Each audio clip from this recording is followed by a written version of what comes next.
Hey everybody, it's Verity here from inkybutterfly.wordpress.com, and thank you for joining me for a very special video today. This is part of the Stamp Around UK video hop, so there's a few things I want you to do, and that is number one, like, if you haven't already, subscribe, and also want you to check out the links down below in the description to all the other participants in this month's video hop. The theme for this month is geometric. Okay, lots of different products that we could have used to fulfill that brief.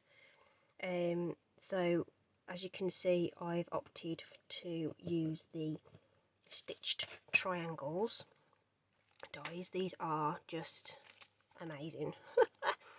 So you've instantly got some Christmas trees, and you've got these lovely little right angle triangles as well, which will make great sort of little pockets and things like that. And then we've got equilateral triangles as well, which you can do some really fun things. There's some really great products that can combine with this as well, coordinating stamp sets, and there are so many great ideas of hanging around on Instagram, Facebook on how to use these things. So that was going to be my starting point. The sentiment I've pulled in from So Sentimental. Just love this stamp set, just love it. Okay, but instead of using the coordinating dies, which I do absolutely adore, the what are they called now? It'll come to me in a minute. Stitch Sentimental or something. Stitch So Sweetly, that's it. Stitch So Sweetly. I decided to stick with the geometry theme and bring in an oval. So the oval comes from the stitched shapes. That's really hard to say. Stitched shapes dies. So these are the ovals, and you get in the pack you get ovals, circles, and squares, and you get 4 dies, all with this lovely stitching. Okay, so we're using the second largest one today from there. I just keep mine on a magnetic sheet with all my other ovals as well, because we've also got the plain layering dies as well. So if you didn't want stitching but you wanted a comprehensive set of shape dies, there are layering ovals, layering squares and layering circles that you can purchase as well. Okay, so let's get to it then. A few bits and pieces. So we've done, you're not going to see me cut all these triangles out again. I've done that ahead of time. Okay, so we have a Whisper White card base in the usual dimensions. So 4 1/8 across, 5 7/8 of an inch tall. That's where the crease has gone in. And then I paired it with basic grey rather than black. I thought it just gave it a different look. So this is 3 5/8 by 5 3/8. And then I've got a Whisper White panel, which is 3 1/2 by 5 1/4. Okay, so that's what we're doing. And then I've used the in colours. Okay, so if you haven't come across the in colours, here they are: Bumblebee, Magenta Madness, Misty Moonlight, Just Jade, and Cinnamon Cider. Okay, so construction then is reasonably straightforward once you've cut all your bits and pieces out. So I just used little scraps of the cardstock that was hanging about, so it was just little pieces. In fact, here they are, look, see, just little offcuts that I had from other cards just being put to use to do this. Okay, so I'm going to use wet glue because we want to make sure that the spacing's nice and even between each of the triangles. And right, we will begin. So I did one side at a time, and just sort of laid out one set, if you know what I mean.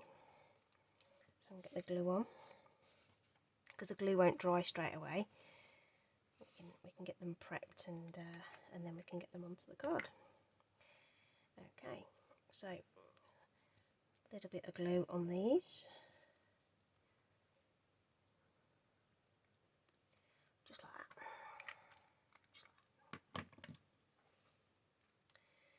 And I'm going to start at the end Well, I'm left-handed, so I'm starting at this end. I don't know whether that's because I am left-handed. It just seems to be easier to visualise them spaced out. I don't know. Then I'm going to bring in another one to put in at the other end.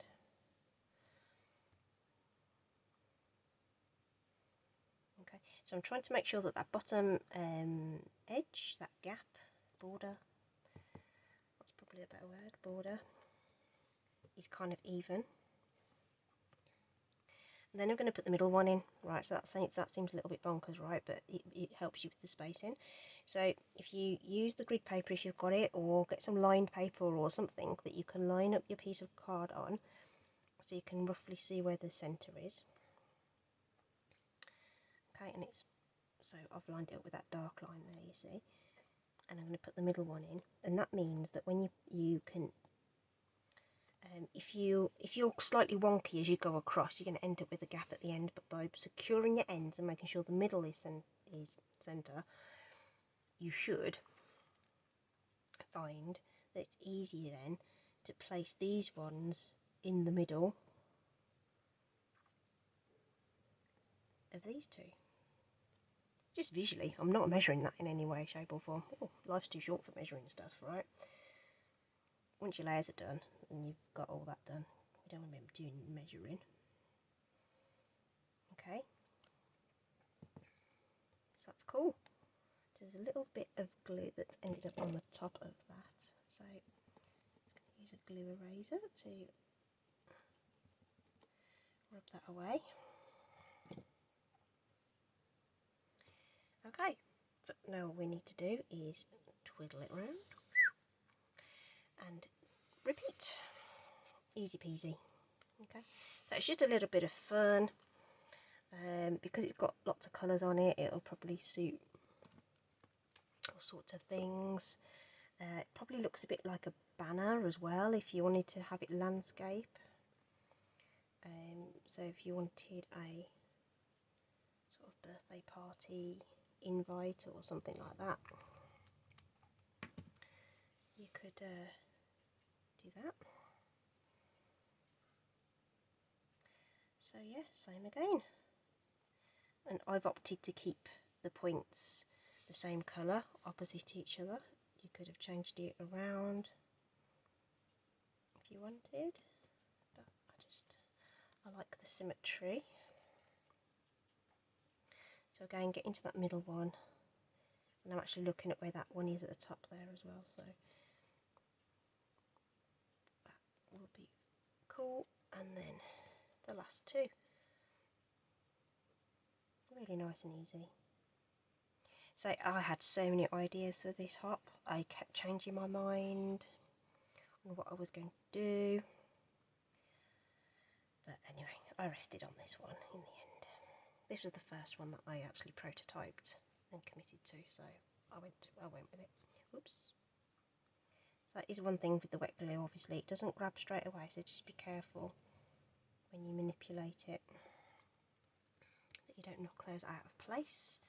And that's it, ready to go. So like I said, you could orientate it in a landscape fashion as well, so that the world is your lobster in terms of that. And like I say, you could have mixed up the colours and stuff. So that's going to just let the glue set just for a sec, and we'll take another piece of cardstock and we'll bring in the stamp. Like I say, that's from the So Sentimental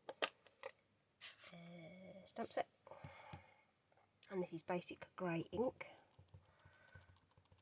Get that well inked with some light tapping backwards and forwards, and get that straight down and straight press and straight up, and you get a fantastic image.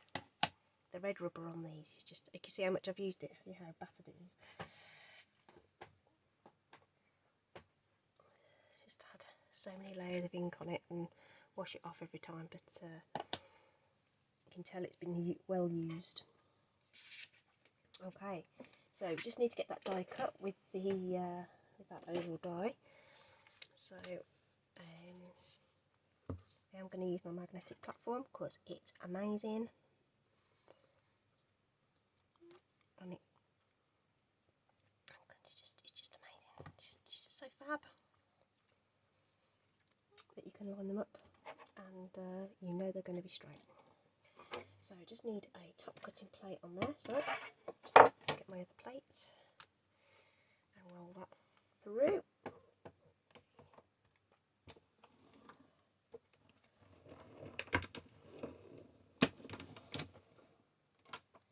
So smooth, the action. It's brilliant.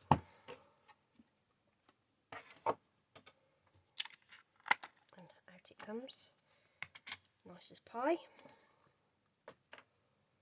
And beautiful stitched details that you've got on there. Isn't it great? Absolutely fantastic. I think this the new Stampin' Boss machine cuts these kind of dies much better. He's going on dimensionals.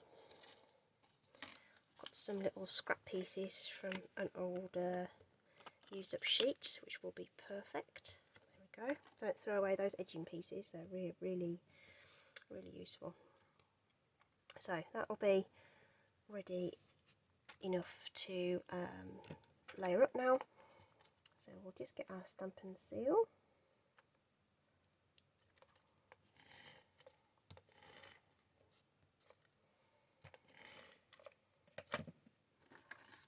Layer that onto the basic grey layer. Ooh. Let's see if we can get it straight on the basic grey layer as well, shall we? It's got a teensy bit of wriggle room before you do the final press.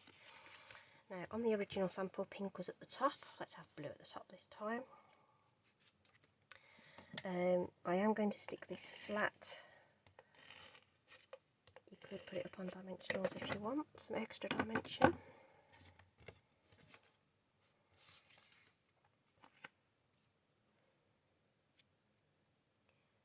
Again, get that nice and central on there.